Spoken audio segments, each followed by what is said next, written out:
Welcome, everyone, to the PFF Fantasy Podcast, IDP edition. I'm Jon Macri, and I couldn't be more excited to do this rankings episode today as we are 1 week away from the Hall of Fame game, Texans versus Bears on August 1st. And what better way to celebrate than by ranking the top 24 linebackers for the 2024 NFL season? There isn't a better way. Let's be honest. I'm fired up, so let's get it.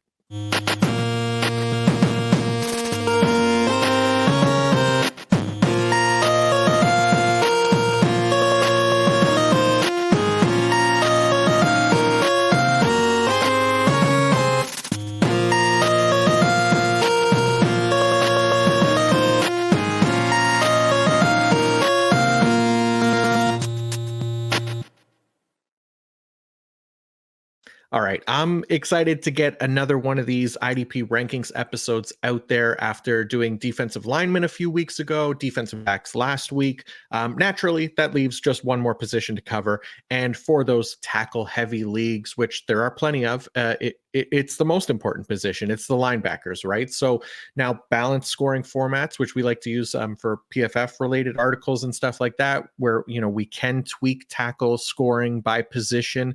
Linebackers won't be as valuable as they are in tackle heavy, but still, like I said, I know there are a ton of tackle heavy formats out there, or formats that at the very least can't break out scoring by position, which is why linebackers is always such a popular IDP position every single year, right? So just quickly, actually, before I start, to really cover my ass in case something happens in the week of July 20th to 26th when this comes out.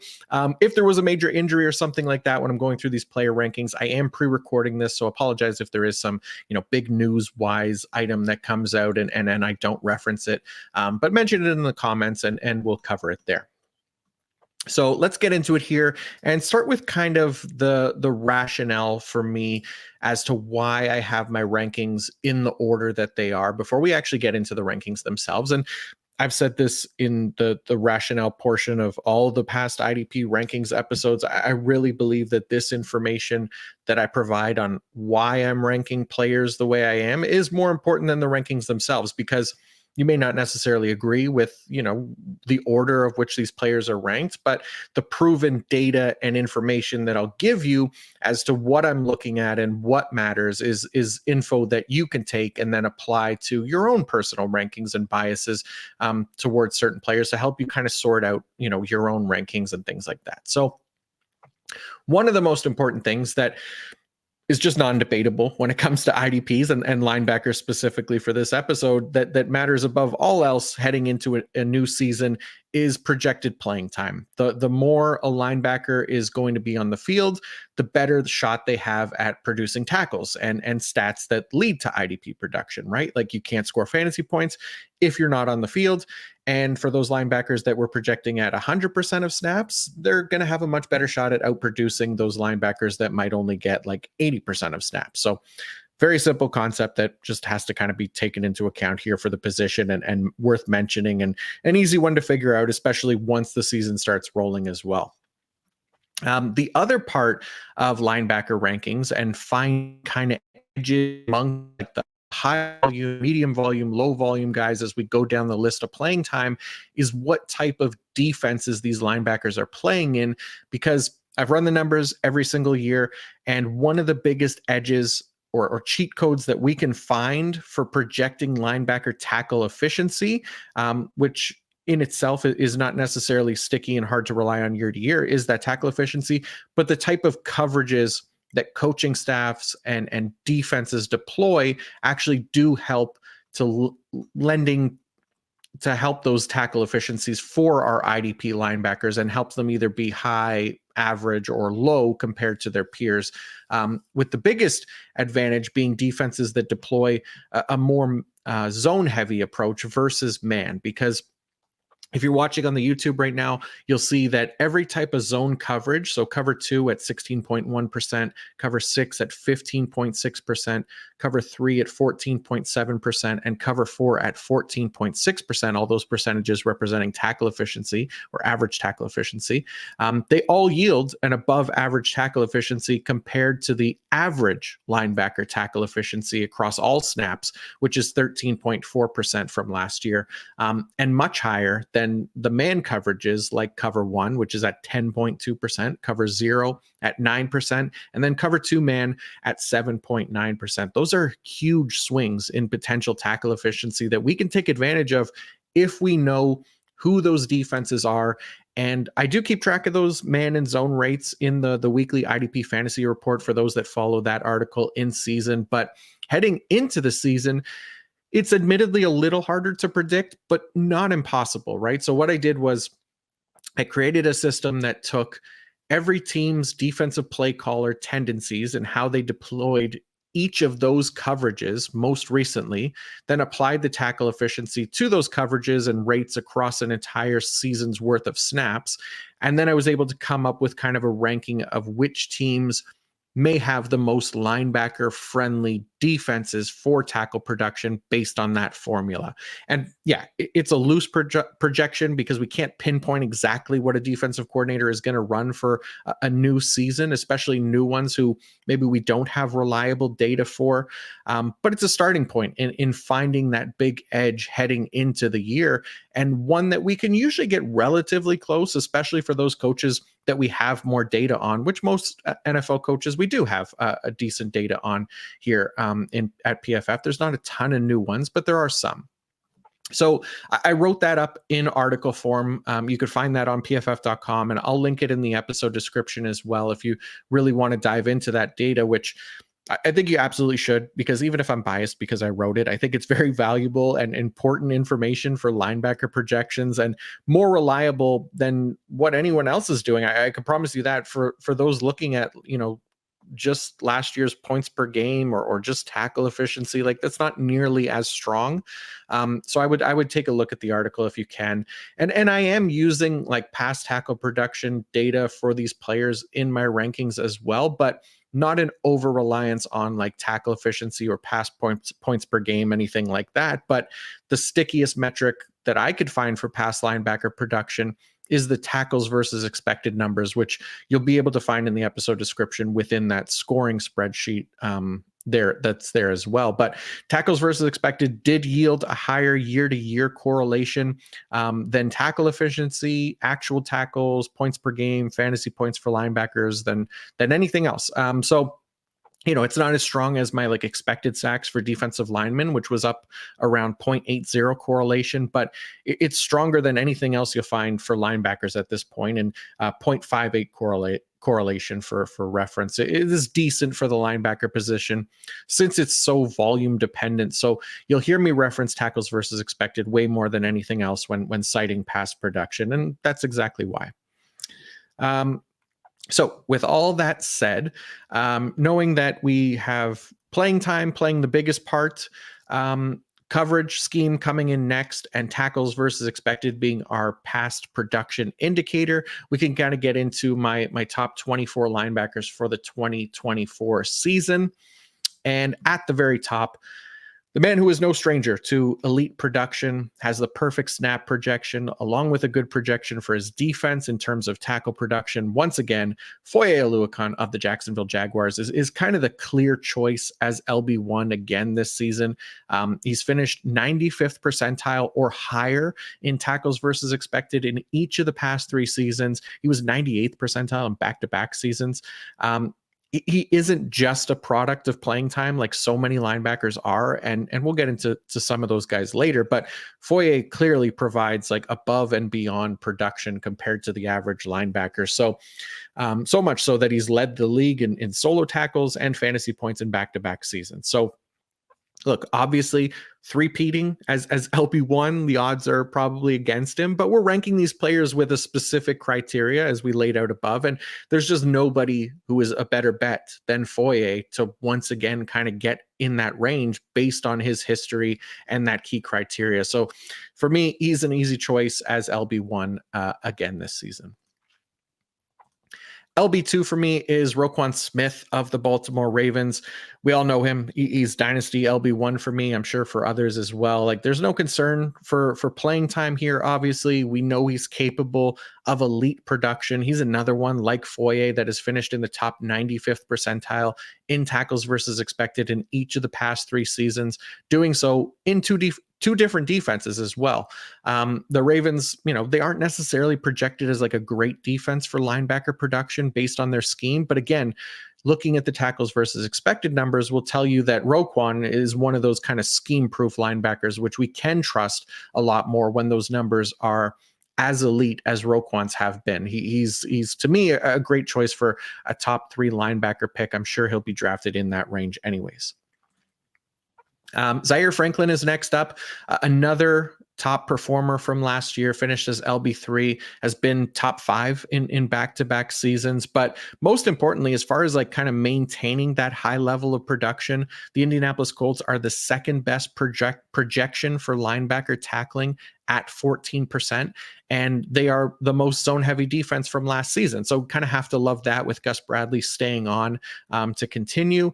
Zaire, he isn't like the consistent uber producer that Roquan or Foye are in terms of being scheme proof or anything like that. But he was 93rd percentile in tackles versus expected last year, which was promising that, he can be that guy. But obviously with him only being like a 2-year starter, the track record isn't as strong. Even in 2022, when he posted like 150 something tackles, he was just 68th percentile in tackles versus expected, essentially delivering right on what he should have based on the amount of snaps that he played. So nothing wrong with that.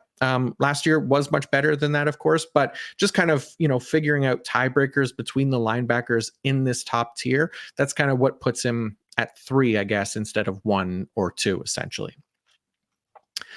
Anyways, LB4 is one of those elite producers. Alex Singleton has never finished below 98th percentile in tackles versus expected since 2021 and has led the position in each of the past 2 years in that regard. Like the dude, he is the epitome of a tackling machine. There hasn't been anybody nearly as efficient as him in recent years, which is just wild to keep up considering that, from an NFL perspective, he's mostly just kind of okay, right? The only difference, I think, for me as to why he isn't higher is for that reason alone, that he is just kind of okay. He isn't this, locked and loaded 100% guaranteed snap player. There's just like at least the tiniest part of me that is slightly worried about a snap reduction at any given moment if he's not up to snuff on the field. But it's literally like just a super tiny concern since there really isn't any other obvious choice to replace him on that roster. So, for now, we absolutely ride with Singleton as a top 5 fantasy linebacker heading into 2024. At LB5, it's the Los Angeles Rams' only linebacker, Ernest Jones. He got the starting gig last season with Bobby Wagner's departure, had himself a breakout season. He was awesome.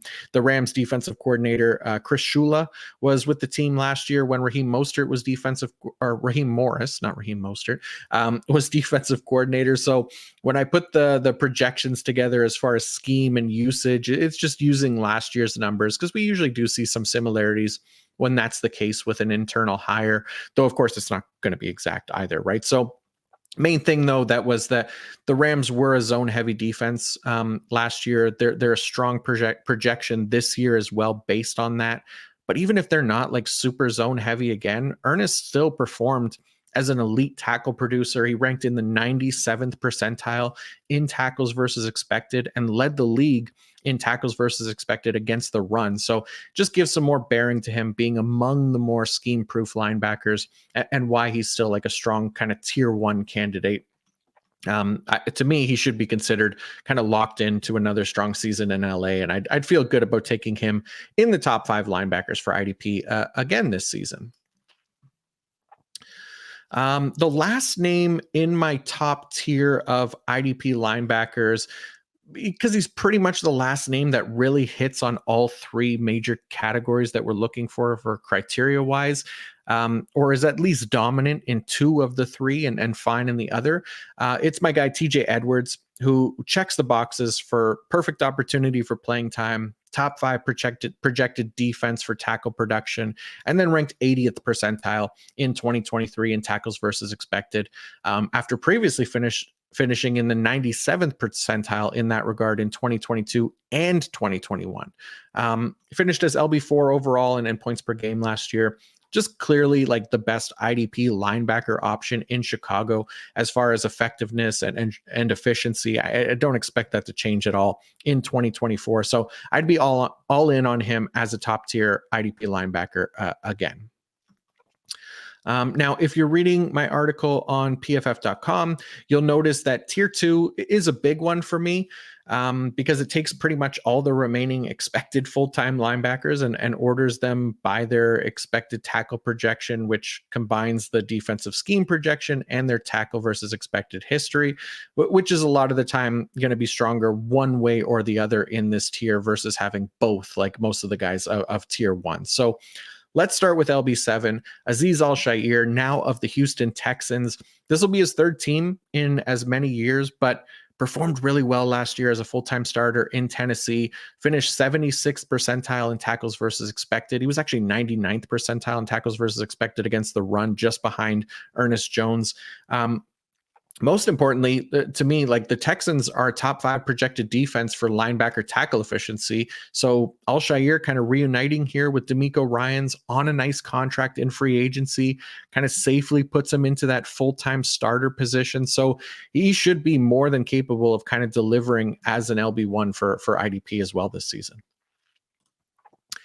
Nick Bolton of the Kansas City Chiefs is my LB8. Now he's one that actually has a history of elite tackle production to be arguably higher on this list for 2024, but the Chiefs are and have been one of the more man-heavy defenses in the league under Steve Spagnuolo. They're ranked bottom 6 in projected defenses for linebacker tackle efficiency for me heading into this year. So that kind of has to be taken into account for Bolton to keep him kind of out of that top tier, I guess. But other than that one thing, like Bolton is locked in as a full-time starter. We're not worried about that. And his tackle versus expected production is excellent. He was 99th percentile in both 2021 and 2022. Unfortunately, he just missed time in 2023 with injury, but still worked his way to an 85th percentile mark despite playing just 441 defensive snaps. So he's a very strong tackler. He's proven to be relatively scheme proof in that regard. So I'm not concerned about his defensive scheme enough to move him like outside the top 10 or anything like that. I think he's going to bounce back in a big way in 2024 if he just stays healthy for the entire year. So no worries there. Still an IDP LB1 for 2024. The GOAT, Levante David, comes in as LB9 for me this season.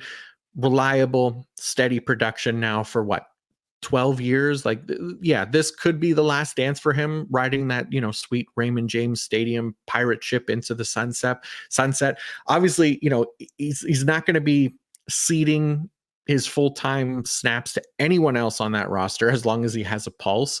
And he's always found ways to be more productive than just tackles. Like Todd Bowles is going to blitz him a ton as per usual. So he'll get his chances at sacks again, like he does pretty much every year, to go along with like a floor of 120 tackles. He has dipped as far as efficiency in recent years, but it's not such a concern for him that I'd be worried about utilizing him as my LB1 if need be this season. Again, like he was LB11 in points per game last year as well.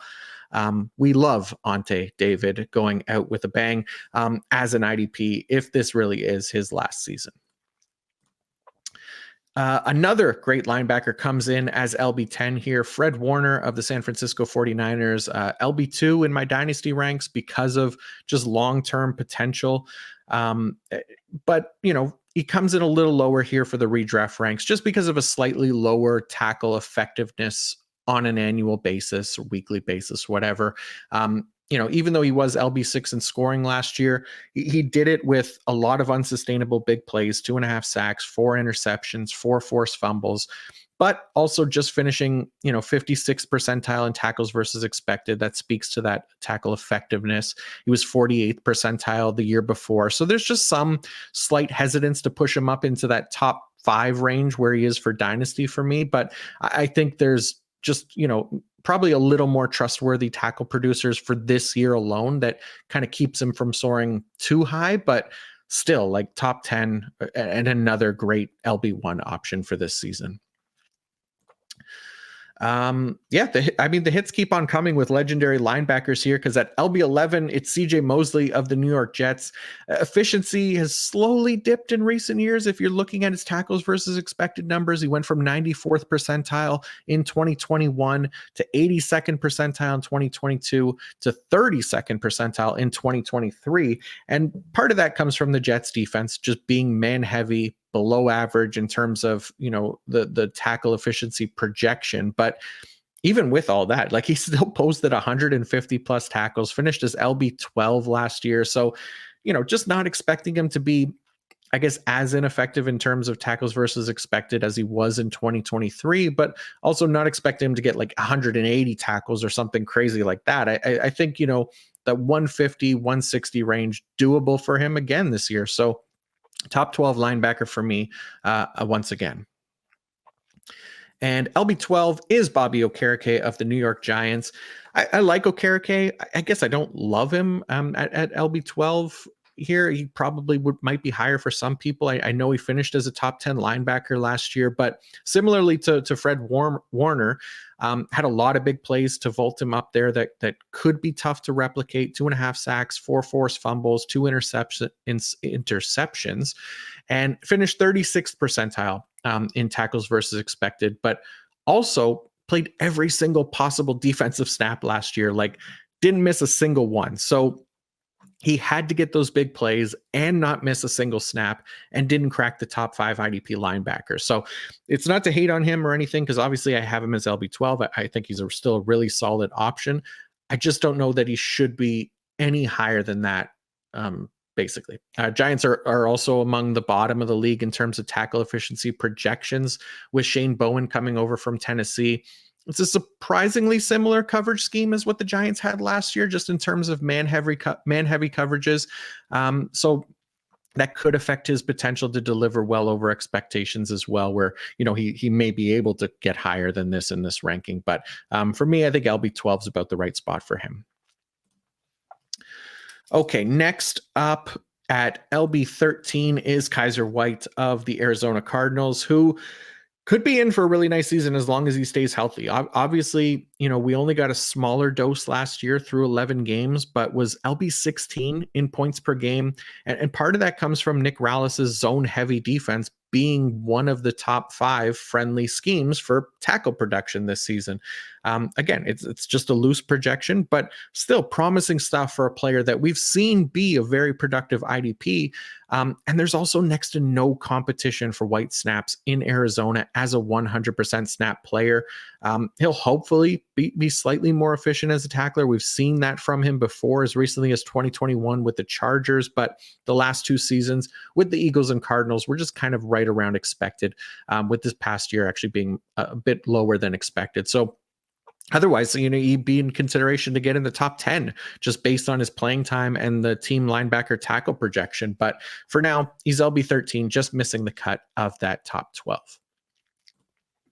Okay, LB14 is Eric Kendricks of the Dallas Cowboys, who, very similar to White, has not necessarily been an overly effective tackler in recent years, but playing for Mike Zimmer's defense in Dallas provides a lot more positives for potential in 2024. So Zimmer's defense, albeit he hasn't been in charge of a defense since 2021, we kind of know the type of defense he'll run, right? With the crux of it being zone heavy and also allowing for at least one full-time linebacker, often 2, which is a huge difference from what Dan Quinn was doing in Dallas last year, where it was a man-heavy scheme and a heavy rotation at linebacker as well. So Just don't get that 2023 Dallas defense confused with this 2024 one, because it's more than likely going to be very, very different, which plays a lot into the favor of players like Kendricks and that Dallas linebacker core.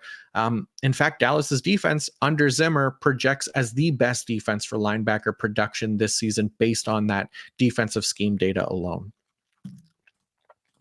On the exact opposite end of that spectrum is Dan Quinn's Washington Commanders defense, leading Bobby Wagner to come in as LB 15. Now, Quinn did not deploy even one full-time linebacker consistently last season and ran a Superman heavy defense, which for those paying attention are both very bad for IDP linebacker production. Now, I don't expect Quinn to not deploy one of the best linebackers of this generation in a full-time role. I'm going to assume that Wagner does play close to 100% of the snaps, but I don't think he's going to veer away from that man-heavy defense that he's had a lot of success with, and especially in Dallas last year. So Wagner is great, obviously, which is why he's LB 15, but I'm not expecting him to be a top 5 linebacker for IDP again this year. I just don't think that defense is going to allow it.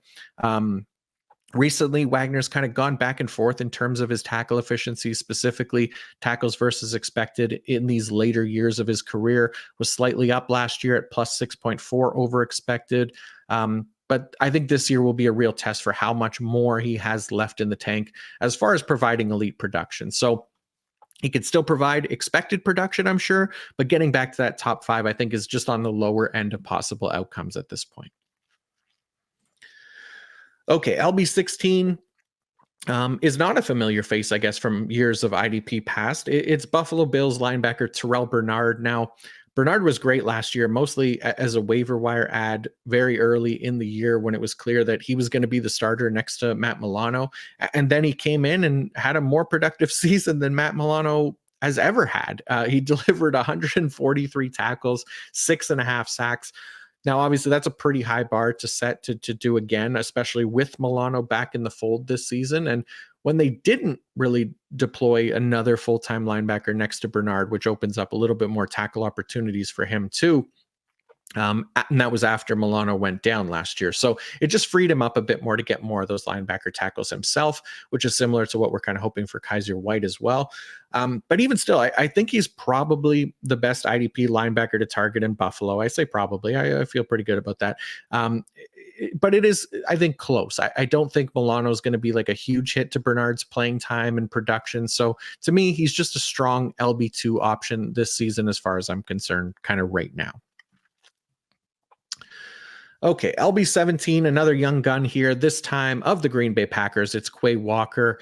We don't know what Jeff Hafley's defense is going to look like in Green Bay this season. Hafley coming out of Boston College, no real NFL experience. It's difficult to project, but one thing I feel pretty good about as far as Walker is that he's clearly the safest bet for full-time snaps on this defense, where if Hafley ends up utilizing a more dime-heavy approach, for example, and takes a linebacker off the field in favor of a defensive back, like I don't think it's going to be Walker that comes off the field, who has the NFL experience and now the draft capital to his name to kind of hold that spot down without too much concern. Like they did draft Edgerrin Cooper in the second round, and Isaiah McDuffie played well last year. So one of them is going to start next to Walker, but that's the thing. LB2 isn't really a guaranteed spot in Green Bay.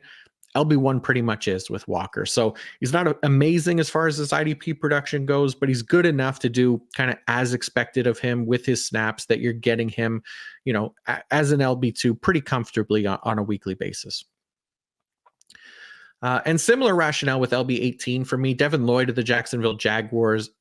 Lloyd at least kind of does have a reliable defensive projection for this season, where it is one of the better defenses in the league for tackle production in Jacksonville. The problem is he shares that defense with our LB1 Foye Oluokun, who is going to mostly dominate the tackle opportunities there, but not so much that Lloyd won't be able to contribute as a reliable starter for IDP either. We saw the Jags utilize 2 full-time linebackers last season with Foye and Lloyd. And Lloyd, you know, while he's coming in slightly below expected in tackles versus expected, it's relatively close at negative 5.4 for the entire year. That, you know, he's in that average linebacker range, and being full-time in a positive defense, that makes him an LB2 for me. So I just went over why I like Terrell Bernard as Buffalo's LB1 for IDP. But again, it's close because of the defense in Buffalo coming in well above average in terms of tackle efficiency projection, just being another zone heavy defense, which plays into Matt Milano's favor as much as it does Bernard. So Matt Milano's LB 19 for me. He's the best like NFL linebacker on the team. So not that there would be any hesitance in deploying two full-time linebackers, but if there was a world that they did, Milano would be the top option to play every down. So he stays in play as a potential locked-in IDP starter. Again, the defense, the playing time, those are the main things going for Milano. So I'm fine with him as an LB2 type heading into this season. He just needs to stay healthy. That's always the biggest pain in the ass with him. So hopefully this year is a little different. We'll see how that goes. LB20 for me is Robert Spillane. So as we kind of start to get into this low end LB2 options, we start to find a bit more reasons for concern as far as track record goes. And Spillane of the Las Vegas Raiders is potentially one of those guys. And yes, he had 140 tackles last season, but to just finish as the LB14 overall, he had to deliver 3.5 sacks, 3 interceptions, and play 1,100 defensive snaps to get there. That's a lot to ask for a repeat. Now, I still like him fine here at like LB20, and the Raiders do have a strong projected defense for tackle efficiency, just as strong as Buffalo, really. But again, taking into account his tackles versus expected numbers, he ranked in the 15th percentile in that regard last season at nearly 17 tackles below expectations. So if he's unable to get to that 1,100 snap range again and doesn't get the sack and interception luck as well, which I'd expect to kind of be the case, he's not necessarily top 15 worthy. But that being said, the defense is great. Right now, kind of treating these players with some variance baked into their tackle efficiency, and he is currently healthy. It's not a huge drop to LB20 for me for Spillane this year. Okay, LB21 is Quincy Williams of the New York Jets. People loved what Quincy did last year, myself included. Obviously, a breakout season for him. Also graded incredibly well, but another guy that was more of a volume-dependent producer like a Spillane, where he played nearly 1,100 snaps and just wasn't as efficient with those snaps as we'd hoped to see. He did finish with 131 tackles, but the expectation for a player in his exact role from last season was about 155 tackles. So obviously he greatly under-delivered there, ranking in the 4th percentile of linebackers in that regard. The Jets, like I mentioned with CJ Mosley, projected as one of the more man-heavy schemes from this coming season. So, for a player like Quincy Williams, who isn't a scheme-proof tackler and has strong tackle competition in CJ Mosley and a good defensive line there, it just keeps me from putting him inside that top 20 for this year, I guess. LB22 is another teammate of a linebacker who is ranked higher on this list. It's Tremaine Edmonds of the Chicago Bears. We talked about our LB6, TJ Edwards being the best IDP linebacker in Chicago. Edmonds, can be perfectly fine as well with some maybe good variance in his favor. Chicago does rank tied for 3rd as far as expected tackle efficiency based on their scheme. So that's a huge mark in his favor, as is being a 100% snap player with little concern about that changing, right? So the only issue to keep kind of Edmonds from being even higher on this list is that track record of just inefficient and bland results as a tackler. Last year finished 13 tackles below expected. That was a 23rd percentile mark. And he's almost always been in that kind of range for his career, right? Just either doing as expected or below expected. So he's not overly exciting by any means. But if, by doing as expected or even slightly below on 100% of snaps in a linebacker friendly defense like Chicago is what we get from him this year, then that can definitely translate to low end LB2 numbers for IDP across an entire season. So he does sneak in here. Okay, one player that hurt me to my core, putting him in this top 24. I'm trying to rank these guys as unbiased as possible, and using the criteria we went over at the top of the show. It's Jerome Baker of the Seattle Seahawks at LB23. As most IDP managers will be aware, Baker has always kind of been this like big play merchant when it comes to his fantasy production, and that's propped him up quite a bit on occasion, but ultimately has been one of the most ineffective tacklers in recent years. So for those watching on the YouTube and can see his player card there, you'll notice that he's delivering well above or well below expected in tackle production every single season, even when factoring in like his pass rush snaps and things of that nature that hurt typical linebacker efficiency. So you finished in the bottom fifth percentile in tackles versus expected in 2023. He was sixth percentile in 2022 and seventh percentile in 2021. Like, his tackling is cheeks, to say the least. Okay. So obviously that's going to be a killer for him to get any higher on this list. But what kind of puts him inside that top 24 is that Seattle defense, which we don't know for sure what it'll look like, but we'd imagine it to be relatively friendly for linebacker production. And he's kind of the clear favorite for a full-time role on this team. I liked Tyrell Dodson. We talked about him in the IDP Breakouts episode a couple weeks ago, but there's no guarantee that Dodson will be a 100% player either. And just given the NFL experience from Baker, I think he's a safe favorite for that spot. So maybe a change of scenery and more of a tackle-friendly defense than what he was used to in Miami can give him better production and tackle efficiency. But to me, he's a low-end LB2 at best for me right now. Okay, last name on the top 24, and I'm so glad this man made it into the top 24 for me. It's the Prince of Asgard, Alex Anzalone of the Detroit Lions. Now, Anzalone finished as LB 18 last season overall. A really nice finish to the year, of course. But if we're talking about volume-dependent producers at the linebacker position, then Anzalone is another prime example of that, because much like Baker, there isn't anything that he does that is above and beyond what we're getting from just an average kind of linebacker in the NFL. He played over 1,000 defensive snaps last season, rushed the passer 83 times. That's high. And as a result, finished with just 116 total tackles, 15.4 below expected. And even he even had 3 sacks. And based on those pass rush attempts, he should have had closer to 5, right? So he was 2 sacks below expected. He has a 9.5% first contact rate. That ranked 51st. 1.1% tackle rate at or behind the line of scrimmage. That ranked 65th. Like, he's mid. There's no way around it. Don't let anyone try to convince you that he's special, including Dan Campbell, who refuses to take him off the field. And ultimately, that's the only reason why he's on this top 24, is because he doesn't leave the field. And the Lions, they don't have one of the better projected tackle efficient schemes either. So that just kind of makes him more of the low end LB2. And probably that'll be the highest that he'll get ranked for me. Okay, that's the top 24 and pretty much most of the second tier. You know what? Since you guys as an IDP crowd are always so great at tuning in and liking and subscribing, which if you haven't already, you can do now. I'll give you some quick hitters here to round out the second tier, because it does go to LB 28, that tier 2. And I love y'all, Jen, just to get ahead of, questions about certain players that maybe weren't in the top 24. So just very quickly, LB 25 for me is Logan Wilson of the Cincinnati Bengals. The Bengals defensive scheme projects as lower than even the Lions. He's another one that does basically as expected or worse as far as tackles go. He was 6th percentile in tackles versus expected last year. Not great. LB 26 is Patrick Queen.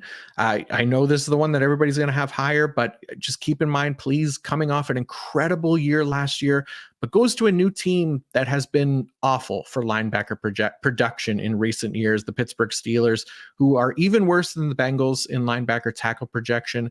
They do have also a tendency to rotate their guys a bit more, which just gives me enough hesitancy for a guy like Queen, who is not a scheme-proof tackler either. He finished 9th percentile in tackles versus expected last year. So just keep that in mind before getting too overexcited about Patrick Queen.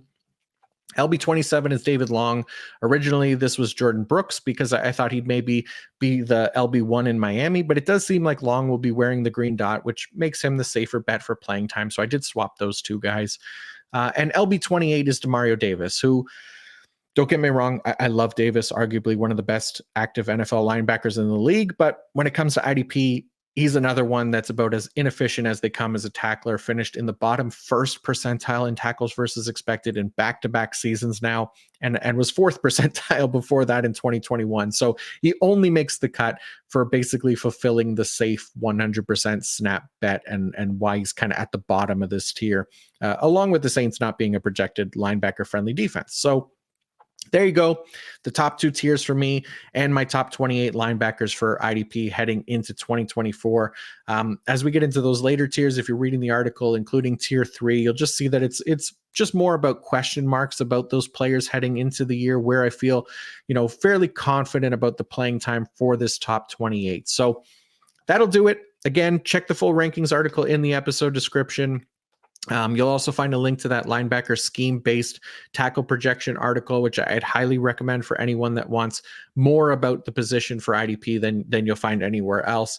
And then the link to the scoring, top scorers, tackles versus expected, it's all on the same link in the episode description as well. So thank you all, as always, for tuning in. Hopefully, with this being a pre-recorded show, there wasn't a significant injury that happened in the week following me recording this, but if that is what happened, and it leads to questions, or if you have questions, just always feel free to please shout in the comments. I'll be happy to interact, and all it costs you is a like and subscribe. So thank you all again, and until next time, peace out.